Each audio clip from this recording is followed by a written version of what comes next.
Salut tout le monde, c'est Tuturval, j'espère que vous allez bien. Aujourd'hui on se retrouve pour une nouvelle explication de tour de magie. C'est un tout nouveau concept de vidéo que je n'ai encore jamais fait sur ma chaîne, qui consiste à démonter tous les secrets des tours de magie les plus mythiques du milieu. Et aujourd'hui on s'attaque à la femme coupée en deux.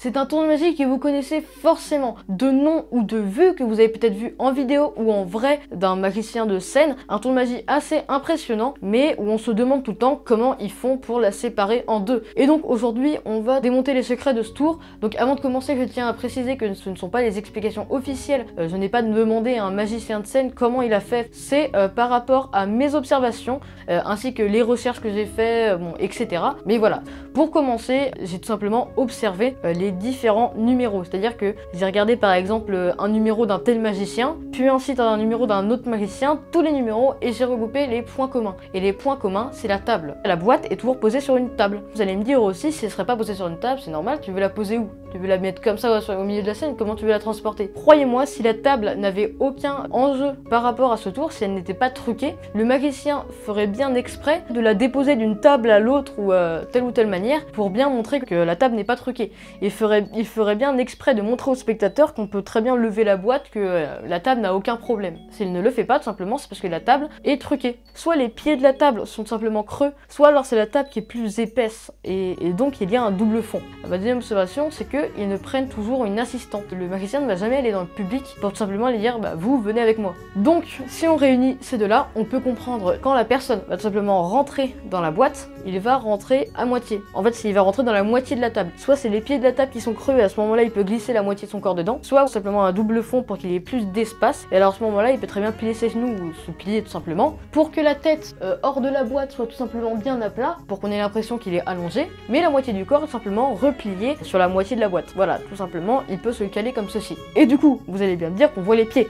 De l'autre côté de la boîte, il y a des pieds qui dépassent et ils sont pas là depuis le début. Ça peut pas être des poupées on voit qu'ils bougent, enfin voilà, bref. Et bien tout simplement, c'est la même technique que pour la première moitié, mais à l'envers. C'est-à-dire que c'est le buste de la personne qui est dans la boîte et que c'est ses jambes qui ressortent. La personne qui est de l'autre moitié va entendre qu'elle arrive et du coup, quand la première personne va s'installer, la deuxième personne va mettre en même temps ses pieds de façon à ce qu'on ait l'impression que la première personne s'allonge totalement sur toute la boîte. Et donc ensuite, ils coupent la boîte en deux. Ils peuvent séparer la boîte, on a l'impression que la personne est totalement séparée en deux, alors qu'en fait c'est tout simplement qu'on a séparé en deux boîtes, voilà, c'est deux personnes, on a une personne et une personne. Voilà, c'est ce que j'ai compris, grâce à mes observations, je le répète encore une fois pour bien dire que ce n'est pas des explications officielles, je ne suis pas allé voir un magicien de scène pour lui demander comment il fait, c'est d'après mes observations et d'après mes recherches, voilà. J'espère que ce tour de magie vous aura plu, enfin j'espère surtout que cette explication de tour de magie vous aura plu.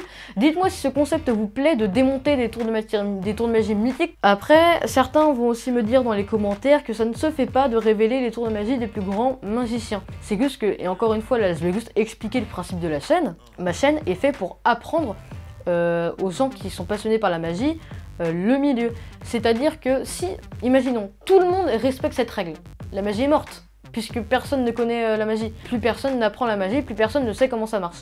Donc ma chaîne est faite pour justement démonter toutes les explications possibles. Bref, cette intro est beaucoup trop longue, c'était juste pour vous expliquer ça. Vous pouvez me rejoindre sur mes réseaux sociaux, Snapchat, Facebook et Twitter. Twitter de plus en plus actif, n'hésitez pas à me suivre, @tuturval. Tous les réseaux sociaux sont dans la description, il n'y a pas de problème. Vous pouvez partager cette vidéo, l'aimer et vous abonner si ce n'est pas déjà fait.